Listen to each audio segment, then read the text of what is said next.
ربیع الاول کے حوالے سے آج میں حضور صلی اللہ علیہ وسلم کا حسن بیان کرنے جا رہا ہوں۔ ایک روایت حضرت عائشہ صدیقہ رضی اللہ تعالی عنہا کی، وہ فرماتی ہیں کہ ایک مرتبہ گھر میں رات کے وقت ہم یعنی میں اور حضور اقدس صلی اللہ علیہ وسلم بیٹھے ہوئے تھے۔ 14ویں رات کا چاند نکلا ہوا تھا، چاروں طرف چاندنی پھیلی ہوئی تھی۔ تو فرماتی ہیں کہ میں ایک مرتبہ چاند کو دیکھتی، ایک مرتبہ حضور اکرم صلی اللہ علیہ وسلم کو دیکھتی۔ بار بار دیکھنے کی وجہ سے حضور صلی اللہ علیہ وسلم نے فرمایا، عائشہ کیا دیکھ رہی ہو؟ تو فرمایا حضرت عائشہ رضی اللہ تعالی عنہ نے، میرے ماں باپ آپ پر قربان ہو یا رسول اللہ صلی اللہ علیہ وسلم، کبھی میں آپ کو دیکھتی ہوں، کبھی آپ کے چہرے انور کو دیکھتی ہوں، آپ کے چہرے جیسا حسین چاند بھی نہیں ہے، یعنی آپ چاند سے بھی زیادہ حسین ہیں۔ اسی کو کسی شاعر نے کیا ہی خوب کہا ہے، چاند سے تشبیہ دینا کوئی انصاف ہے، چاند سے تشبیہ دینا کوئی انصاف ہے، چاند میں ہے جھائیاں حضرت کا چہرہ صاف ہے، یعنی چاند میں تو داغ ہیں، پرچھائیاں ہیں، لیکن حضور اکرم صلی اللہ علیہ وسلم کا چہرہ ایک دم صاف تھا، آپ اتنے حسین تھے۔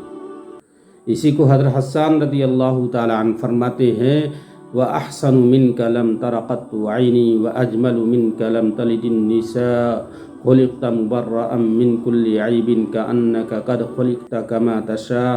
حضرت حسان رضی اللہ تعالی عنہ اس شعر میں فرماتے ہیں کہ شاید ہی کسی نے ایسا شعر کہا ہو۔ فرماتے ہیں کہ میری آنکھ نے حضور اکرم صلی اللہ علیہ وسلم جیسا حسین نہیں دیکھا، میری آنکھ نے۔ فرماتے ہیں وَأَجْمَلُ مِنْكَ لَمْ تَلِدِ النِّسَاءُ، کسی عورت نے آپ صلی اللہ علیہ وسلم جیسا حسین بچہ نہیں پیدا کیا۔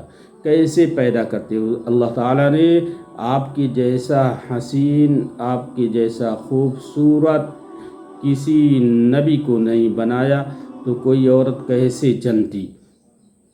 آگے فرماتے ہیں خُلِقْتَ مُبَرَّأً مِنْ كُلِّ عَيْبٍ، ہمارے نبی صلی اللہ علیہ وسلم ہر عیب سے پاک کر کے پیدا کیے گئے۔ خُلِقْتَ مُبَرَّأً مِنْ كُلِّ عَيْبٍ كَأَنَّكَ قَدْ خُلِقْتَ كَمَا تَشَاءُ، جیسے کہ آپ کو اللہ تعالیٰ نے پوچھ کر بنایا ہوں۔ یا رسول اے میرے محبوب، آپ بتائیے آپ کا چہرہ کیسے بنا دوں، آپ کی آنکھ کیسے بنا دوں؟ جیسا ہمارے نبی نے چاہا ویسے ہی اللہ تعالیٰ نے آپ کو پیدا کیا۔ کَأَنَّكَ قَدْ خُلِقْتَ كَمَا تَشَاءُ، میرا تن ہو فدا، میرا من ہو فدا، میرا دھن ہو فدا، اے رسول خدا، لاکھ جانیں بھی ہوں گر مجھ کو عطا، لاکھ جانیں بھی ہوں گر مجھ کو عطا، اے یعنی لاکھ جانے بھی ہوں گر مجھ کو عطا، تو میں کر دوں تجھ پہ فدا اے مظہر کبریا، کر دوں میں تجھ پہ فدا مظہر کبریا۔ اس لیے ہے آرزو جینے کی، اس لیے آرزو ہے جینے کی، پھر زمیں دیکھ لوں مدینے کی، اس لیے آرزو ہے جینے کی، پھر زمیں دیکھ لوں مدینے کی، نکل جائے دم تیرے قدموں کے نیچے، نکل جائے دم تیرے قدموں کے نیچے، یہی دل کی حسرت، یہی آرزو ہے۔